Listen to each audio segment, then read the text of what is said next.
Hello, welcome to this month's edition of LSSC Student Monthly at the University of Wolverhampton. In this broadcast we will discuss each of the central areas of media within the university: film, media and communication cultural studies, and journalism. The purpose of this is to introduce students to these key areas within the university, as well as the facilities and the support provided. In addition, it will examine the aims and the learning outcomes of the three study fields. So first, I'd like to hand you over to Nathan Matthew, who's over at the Lighthouse Media Centre, to present the film studies piece. So I'm here outside the Lighthouse. It is located in the Chubbs building just on the outskirts of the Wolverhampton city centre. It is a non-profit organisation that focuses mainly around media-based subjects. The central pieces of work that the Lighthouse have been are film and TV projects. They are also fundamentally and inevitably crucial to the students' development and process during their university studies. Therefore, lectures are held here and are primarily film studies subjects. So let's go to the cinema, shall we?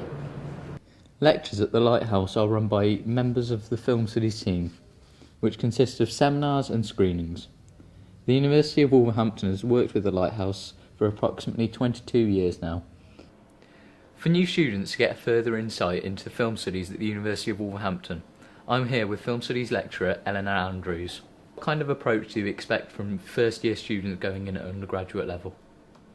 Well, obviously we hope that they're absolutely passionate about film and that they're going to do a lot of research in the sense that they're going to socialise with each other, go out to the cinema, discuss things, and the usual general things about reading around the subject, but also not being just totally focused on their main subject, but having a good social life as well, being a rounded person, but having a few early nights.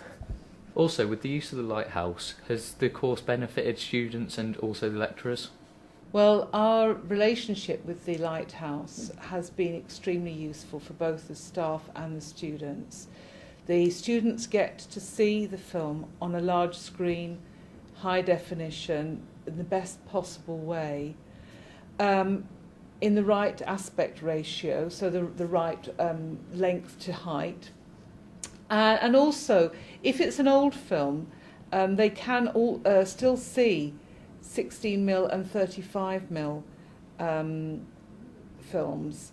As well as that, for the staff, we have a very good personal relationship with many of the people down there. And in the past, a few years ago, we ran a conference. Stella Hockenhull organised a conference, which was an international conference to which people came from all different walks of the media. Well, thank you, Eleanor. That was really helpful, I'm sure, for the future students of film studies. It's been a pleasure. So there you have it. There's the first piece of the central field of media within the University of Wolverhampton. If you'd like to know more information about film studies, then visit the website www.wlv.ac.uk/film. And I'm sure they'll be able to help you if you visit that website and that link. And next is the second link, and I'd like you to hand you over to Tom Stead, who's going to present Media and Communication Cultural Studies.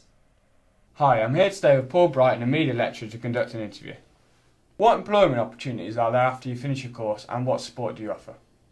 Nowadays, building a career in media is about making contacts, using your time at university or college to make contacts with people who are going to be offering you work in the future, getting work experience, getting the sort of unpaid and then eventually hopefully paid experience whereby you get a reputation as somebody who'll be a useful contributor to. It may be a radio station, it might be a TV station, it might be a newspaper, it might be some sort of self-startup business, online business, filmmaking business and so on. And where the university can help, apart from the fact that because a lot of us have worked for organisations like the BBC, so we know a lot of people who are still, people we worked with who are still active in the industry. We can also, via the university, give students pretty well unlimited opportunities for work experience in places like Wolverhampton City Radio, WCR. They'll provide free training for students who want to know how to operate radio desks, how to broadcast, how to use their voices, how to present programmes, how to produce programmes. And that's things, that's activity activity that can be done by any student at any time during the 3 or 4 years that they're here. It's not, as it were, programmed into the course. It's an extra that students can do with an eye to building their own careers. And for some students, there's the opportunity to compete for a month-long BBC placement after they graduate at the end of the final year. So the university can, as it were, bring in its contacts and help students who are very keen and focused on work in the media actually to find a chance to start building that file of contacts while they're still studying. How do you differ yourselves from the School of Art and Design? Yeah, the School of Art and Design is a very important part of the university, and they also have their particular method of teaching certain aspects of media. They've always been pretty well exclusively focused on the practical side, so they will be more involved in teaching technologies of media. I mean, we obviously provide people with the ability to use equipment and hopefully develop skills, but in a sense, what we're primarily concerned with is actually getting people to understand how to convey messages and to communicate ideas. School of Art and Design is perhaps more involved in the procedural elements, the technological elements. I mean, they might put it a different way from that, because clearly they've got their own philosophy, and they tend to be less heavily involved in the theory of media. So they won't be teaching areas that we cover, for example, in media and cultural studies, and even to some extent in the other courses, media and communications and broadcasting and journalism. The emphasis with them is perhaps more on the understanding the skill of production, understanding the different technologies available. Ours, in a sense, is about mixing that and moulding that with the actual, if you like, the editorial content, the message at the heart of any media product. Because in the old Marshall McLuhan formulation, medium and message are equally important. If you like, to put it very, very crudely, School of Art and Design is perhaps more involved in understanding the medium. We're perhaps more involved in understanding how the medium and the message interrelate. That's sometimes quite a difficult idea to put across to prospective students who effectively often just say, well, I just want to study media, that's all I want to do, so which do I go for? And sometimes that's quite a complex message to get over, but students who are here will understand the difference, and they'll understand also because a lot of students here do joint programmes, so they'll do media with English or media with history or media with politics or whatever it might be, media with film, of course, crucially. So there's more scope for that sort of interaction and interdisciplinarity than perhaps you get in the School of Art and Design. Thank you for your time, Paul. Yeah, that's my pleasure. Thanks very much indeed. That was the second piece of Central Media at the University of Wolverhampton. So now I'd like you to hand you over to James Winston, who's going to present the third and final piece of media in the university, which is journalism. We've come here to the journalism studio to take a look at the facilities and delve further into the subject matter. Journalism is becoming a major force within the world of media. Did you know, for example, 80% of the British public own a mobile phone? And if you've ever found yourself filming an incident or a situation, that makes you a citizen journalist. So what do you know about journalism?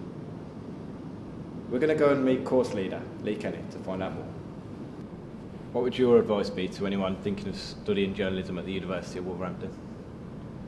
I would say to anybody interested in studying journalism at the University of Wolverhampton, come along, attend the open days, speak to staff, speak to students, ask loads of questions, find out loads of information about the course and its content and who teaches it and how it's taught. One of the best things about this university, I think, is that we've got some really strong industry links, so we like to get actual working journalists in to come and speak to students, to share their experiences. We try to reflect actual work in practice as best we can during the practical tasks that we set as well. So come along, find out what we do, but at the same time, get writing. If you want to be a journalist, then the onus is on you, I think, to start building up a portfolio, get in contact with local community blogs, your local newspapers. If you want to write reviews, get along to gigs, write them, send them off to places, and really kind of take the bull by the horns, because nobody's ever going to knock on your door and say, here's a job as a journalist, are you interested? But there are definitely opportunities there that you need to kind of identify or carve out for yourself. So the main piece of advice I'd give to anybody is to get working on it today. And journalism is a brilliant profession. Some of the best things I've ever done were as a journalist, and I would definitely encourage anybody to get involved. So I hope that this broadcast has been of valuable use to those out there seeking to study a field of media at the University of Wolverhampton. If you have any questions or want to discuss anything with lecturers or students, then attend the open days and we'll do our best to help. In the meantime, make sure to stay tuned for the next LSSC Student Monthly programme. See you next time.